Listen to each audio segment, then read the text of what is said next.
گاز نینه هم مجبورین دارا برین بگومان ندابشکرنا گازاسپی گفگل سر جینگه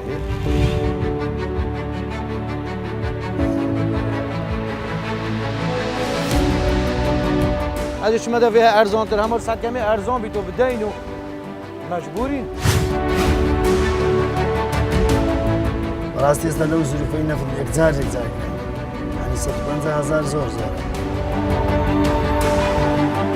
ئێمە نزیکەی 15 ڕۆژ زیاترە دەستمان کردووە بە دابشکردنی نەوتی سپی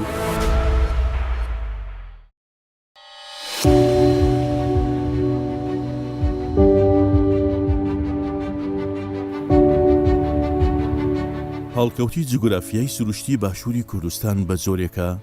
کە لەگەڵ نزیک بوونەوەی وەرزی زستان پلەکانی گەرما دابەزینی بەرچاو بەخۆیانەوە دەبینن. ئەم گۆڕانکاریەش زیاتر لە ناوچە شاخاویەکان بەدەردەکەوێت و دانیشتوانی دەڤەرە جیاوازە شاخاوی و بەرزەکان لە زستانێکی درێژ ژیان بەسەر دەبن. لەم ڕیپۆرتاژەدا هەوڵ دەدەین بەرەوەدا چوون بۆ کەمی ڕێژەی سوتەمەنی بکەین بە تایبەتی لە وەرزی زستاندا.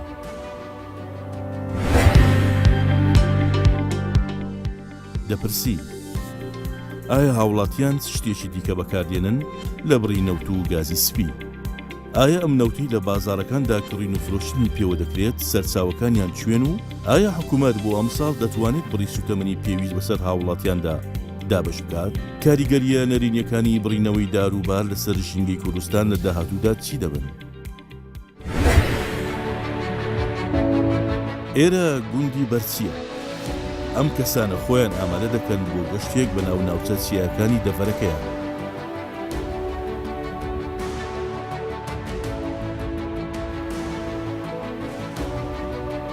سروشتی دەڤەری نهێنی و ئامیدی سروشتێکی سارد و زستانێکی سەخت و درێژخایانی هەیە. لێرە بە وتەی دانیشتوانی دەڤەرەکە وەرزی زستان نزیکەی 6 مانگ دەخایەنێت. ئەم گروپە دوای بڕینی ڕێگەیەکی درێژ و دوورکەوتنەوە لە ئەوەدانی دەست دەکەن بە بڕینەوەی دان.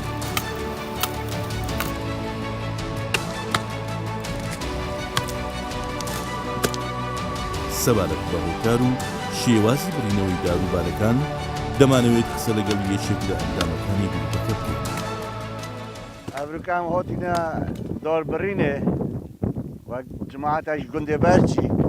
هاتینا هاریکاریه زبارا او بکریه زوستانه سرمایه هم پیتوی داراینا هم دارا دبرین هاریکاریوت که اینو بو زوستانه فونه گاز نینه هم مجبورین دارا برین باز داراش دار برینش اصولا خواه های دبید جنگه پارزین یعنی دارا بنرانه برین دارا پیرنه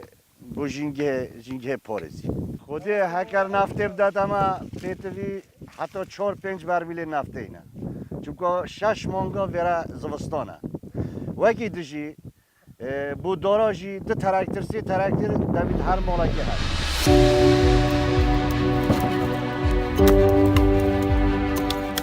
ئەوەی لێرە دەگوزارێت کارێکی هەرەوەزی ناساریە و ئەم پەندەمان بیر دەخاتەوە کە دەڵێت ئەگەر تەور دەسەکەی لە دار نەبێت ئەوە دار 1000 ساڵ دەژی.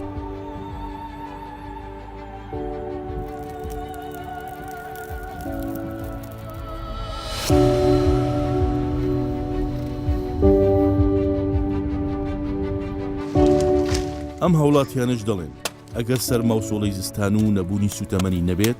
ئەوە هیچ کات ناچار نابین سروشتی ڕەنجینی دەڤەرەکەمان بشێوێنین.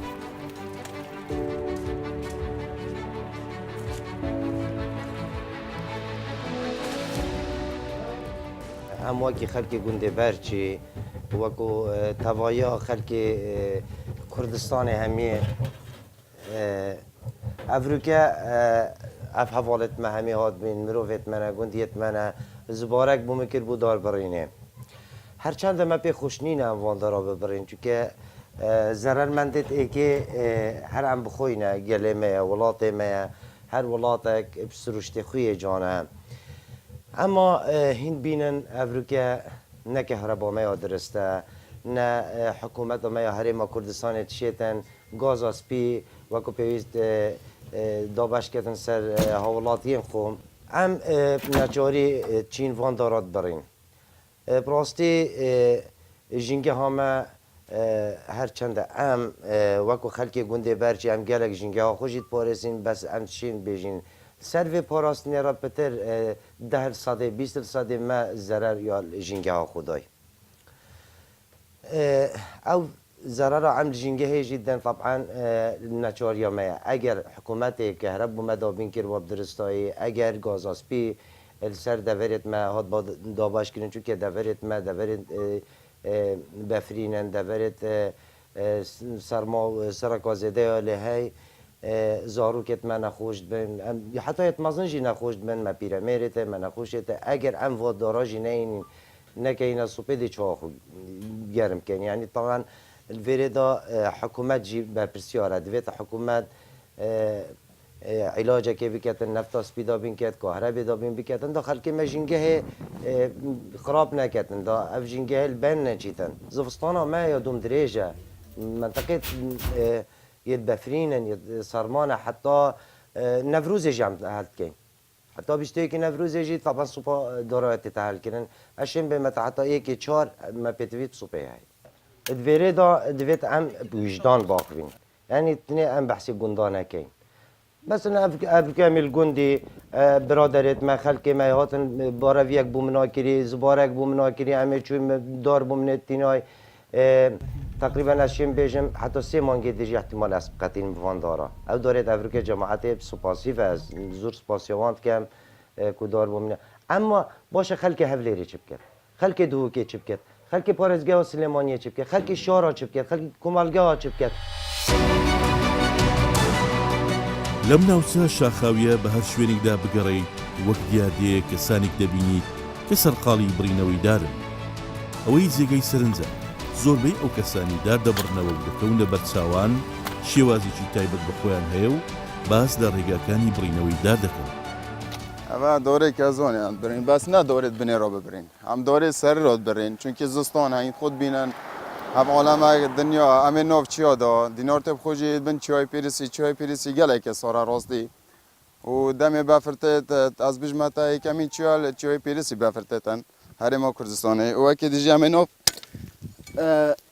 دۆڕۆدا و ئەمیش حەزکەم بۆ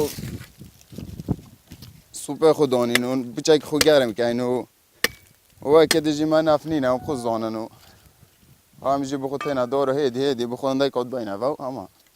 ئەف دۆرە بخۆ ئەکەت بنێڕۆ ببرێ ناشیمیتەوە بەس دۆرە ئەکە وسۆ ببرێ ئیسیفۆدە هەی چونکە ئەک دو ساڵە کۆ دەشینەوەت بە ساڵە کۆ دوێدی کەزۆن دەپێوێنە ئەف دۆرەت بنە دۆرە کەزۆنی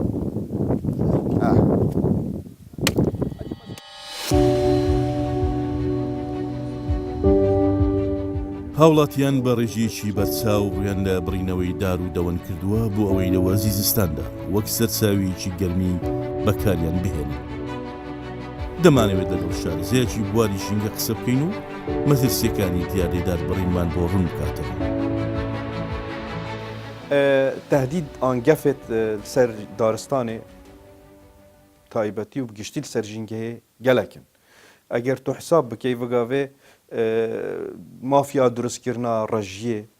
tehdîdeke li ser dar tehdîdeka geleka mezin e eger tu hesab bikey şer û şor li ser sinûrî ew qumbele û ew teqemeniyê ku dikevne ve bi hezaran hektarên erdî û daristan ji nav diçîtin bêguman nedabeşkirina gaza spî gefeke li ser jîngehê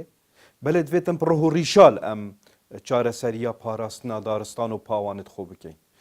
bêguman karîgeriyet silbî yet negatif zor dibin yanî êk dar û daristan samanekî netewe ye yanî gelek welatê heyn tenya serçavê jiyana wan wekû petrolê wekû her kişt û kalekî wekû samanekî giyandarî bes daristanê heyn meselen Lîtwanya tenya دو مصدر جیانه یک ماسیه یک دارستانه سرجید اوه سامانکی نتویه یعنی چی کمتر نینش پتروله اوه ایک یادی او ولاتین کو دارستان توان برف نمانت چن نساخی و خلط و نخوشی و تکچونا تندرستیا گشتیا جواکی توشت بیتن یعنی توشی نخوشیت هناسید بیت توشی نخوشیت گران و مترسیدار بیتن پاشی جی تو سحکی افروکل دنیای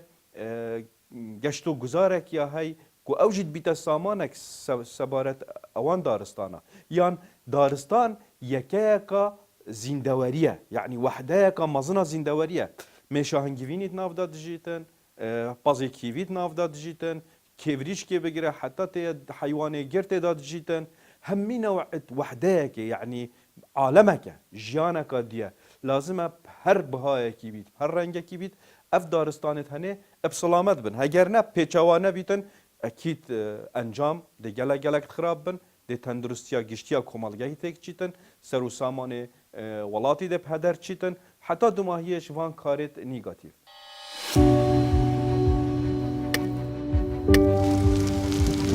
گاز نینه هم مجبوریم دارا برین بگمان ندابش کرنا گازاسپی گفه گل سر جینگه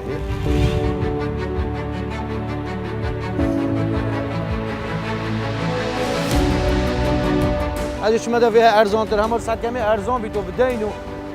مجبورین راستی است لو ظروفی نفهم اگزار یعنی 150,000 زور ئێمە نزیکەی 15 ڕۆژ زیاترە دەستمان کردووە بە دابەشکردنی نەوتی سپی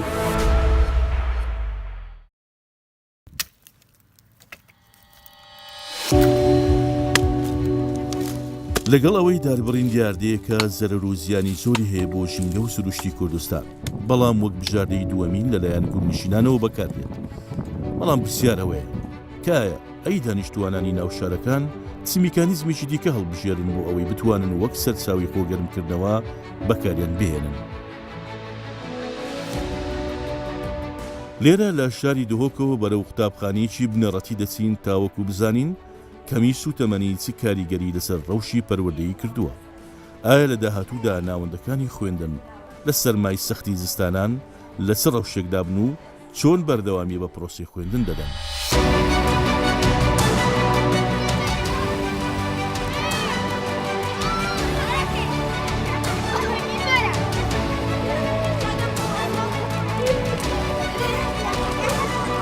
بێگومان بێ قەیرانە دارایی کارتیکردنیا سەر هەرێما کوردستانی گشتی کردی و هەمووی تاخوچینیت زارارمەند بۆ نیش بێ قەیرانێ بەلێ ێشخڕە زارارمەندتر ئەوە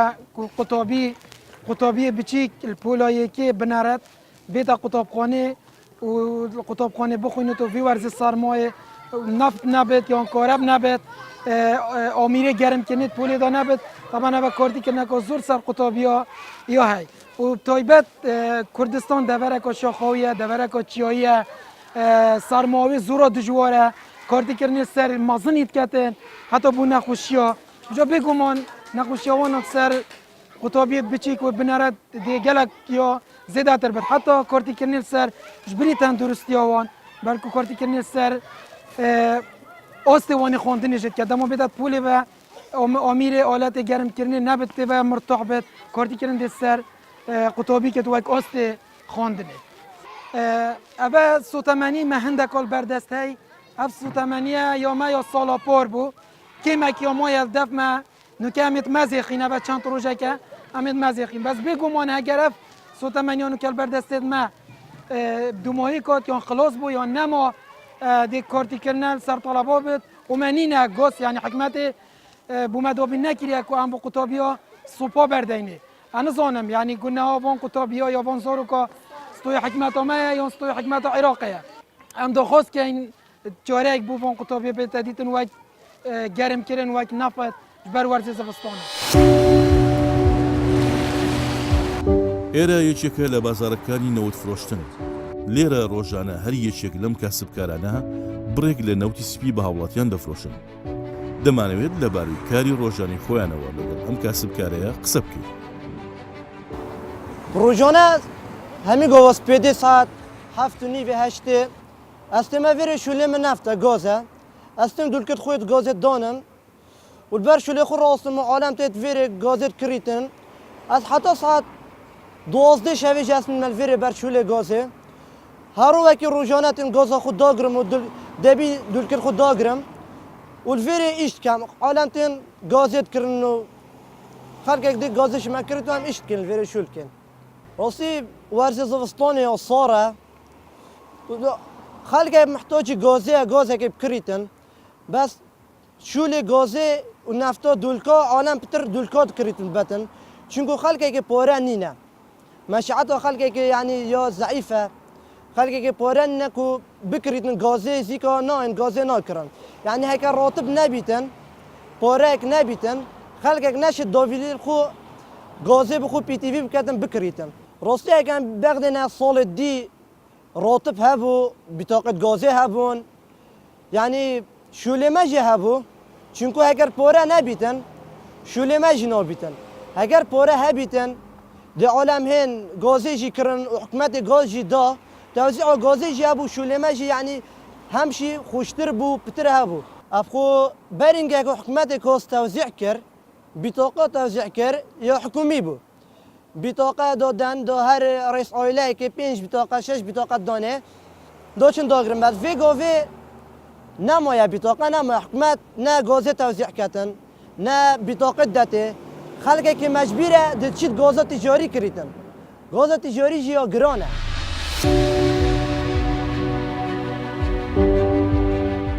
ڕۆژانە هاوڵاتیان لەم چەشنە بازارانە بڕێکی کەم لە سوتەمەنی دەکڕن کە ڕەنگە بەشی چەند ڕۆژێکی کەمیان بکات لێرە چاومان بە هاوڵاتیەک دەکەوێت ئاری شەوگاسەرنەکانی خۆی بۆ بەرنامەی ڕیپۆرتاژ دەخاتە ڕوو خودی گازی بکرم برا گاز یا گرانه و هر 5 دقیقه بشکلکی او گاز نینه و اگه گاز نبید و راتب نبید و قیران بد ما بخل کده چه واجید روش از هزار جا الحمدلله و سال دوی است یک گاز نینه حکمت ما گاز نینه و حکمت عراق جنادت هم شعبه که طاپینه دست وادا دیالا بری چند روزه کم نکریم 13 14 وی گفت که 16 تاجر بو تاجری همی تشته هی يعني حكمت نظام تاف تاجره کیه اما هر او بخونه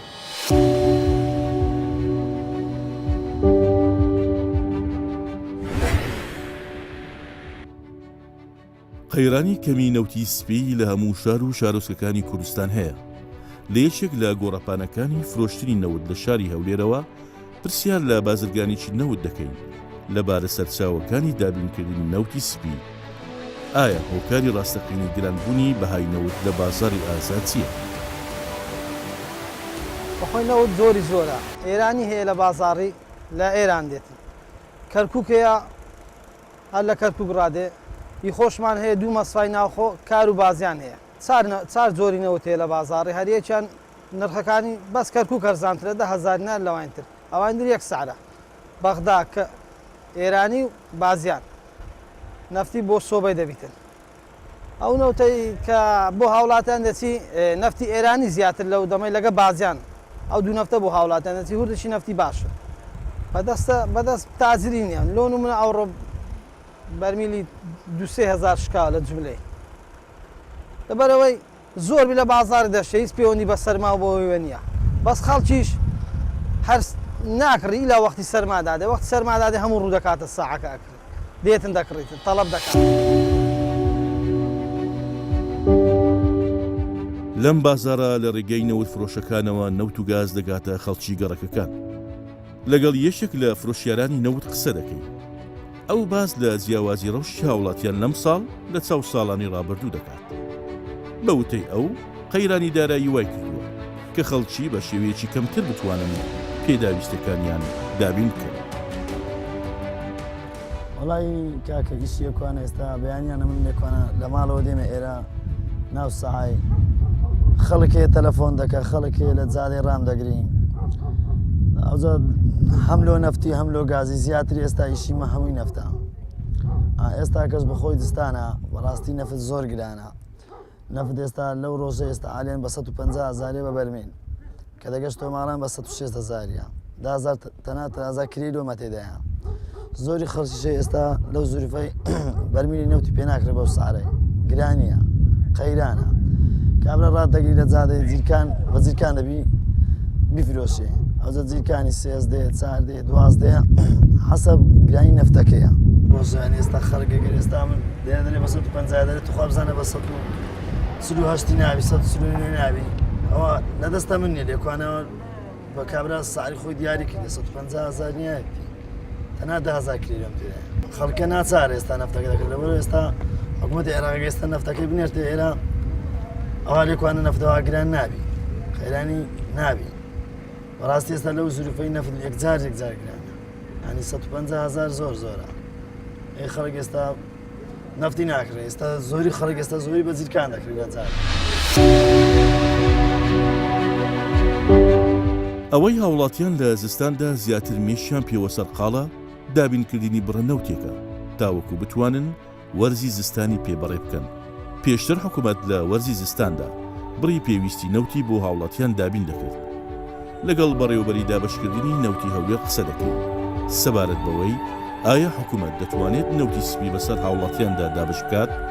ئایا کێشە و ئاریشەکانی بەردەم ئەم کەرتە چییە؟ ئێمە نزیکەی 15 ڕۆژ زیاترە دەستمان کردووە بە دابشکردنی نەوتی سپی سەرەتا وەکو ساڵ پار هەستاین بە دابشکردنی نەوتی سپی بەسەر ناوچە شاخاویەکان ئەوانەی کە سەرما سۆڵە یا بەفری زستان زۆر ئەو منتقانە مەسەن ئەو ناوچانە زووتر بەفری تێدەکەوێت بۆ ئەوەی کە پرۆسەکەمان ڕانەوەستێ زووتر ئەو ناوچانە دابش دەکەین بابلین وەکو سیدەکان وەکو چۆمان وەکو حاجی ئۆمەران جا ئەو گوند و شار و شارۆچکانی کە سەر بۆ دووسێجێن پاساڵیش بەداخەوە نەمانتوانی بینێ ناو شاری هەولێر تەنها ئەو ناوچە شاخاوێنەمان دابش کرد لەبەرەوەی بڕی پێویستمان بەدەست نەگەیشت بوو چونکە ئەو ناوچە شاخاوێنە تا دەگاتە بابلین شارۆچکەی پیرمام واتە مەسی ئێمە پێویستمان بە نزیکەی 24 میلیۆن لترە بەپی فەرمانی وەزارەتی نەوتی عێراق ئەو 30 میلیۆنی کە بڕیار بوو بۆ کوردستان بێ 10 میلیۆنی بڕی 10 میلیۆنی بەبەر هەولێر دەکەوێت پارێزگای هەولێر مەسنووری پارێزگای هەولێر بەڵام ئەو بڕە ئێمە تێبینیەکی زۆرمان لەسەری هەیە کە بڕێکی زۆر کەمە 10 میلیۆن لتر وەکو ئاماژەم پێکرد بەشی ناوچە شاخاویەکانیش ناکە خۆی لە کاتی قەیران و تەنگژەکان زیاتر هاوڵاتی باجی ئەو قەیران و تەنگژەیادن بەڕاستی ئێمە پێمان ناخۆشە کە ئەو قەیران حکوومەت زۆر باری قورسە لەو ڕۆوەکە قەیرانێکی زۆر تند تووشی بووە بەڵام وەکو هەوڵ وەکو بەڕێوەبەرایەتیەکەمان ئێمە بەڕاستی کاتێک کە پلەکانی گەرما زۆر لە 45 بەسەرەوە بۆ ئێمە هەوڵی نەوتی سپیمانداوە بۆ ئەوەی کە بتوانین بە زووترین کات بتوانین بەلایەنی کەم یەک بەرمیل دابش بکەین بەسەر هەر خانەوە دەیە هەوڵێکی زۆرمانداوە سەرچاوی کە ببینینەوە بەڵام تا حاڵی حاضر ئێمە سەرچاوەکانمان تەنها و سەرچاوەیە کە باسم کرد ئەو نەوتەش کە ڕۆژانە پێمان دەگا تێستی تایبەتی بۆ دەکرێت و بۆ سبەینەکەی دابش دەکرێتەوە بۆ ناوچانی کە یاعازمان پێ دەدرێت لایەن پارێزگای هەولێرەوە بەو بڕی کە ئیسە دەمانگاتێ زۆر ئەستەمە بتوانین بە ماوەیەکی دیاری کراو نەوتی سپی دابشکەین بەسەر هاوڵاتیان بەڵام ئێمە دەستمان پێ کردووە کەڵەکەبوونی قەیرانەکان و زیادبوونی قەیرانی سوتەمەنی بە تایبەتی لە وەرزی زستاندا وای کردووە خەڵک پەنا باتە بەرتێکدانی سروشت و بڕینەوەی دار و درەخت ئەمەش زیانێکی گەورە لە سروشتی کوردستان دەدات.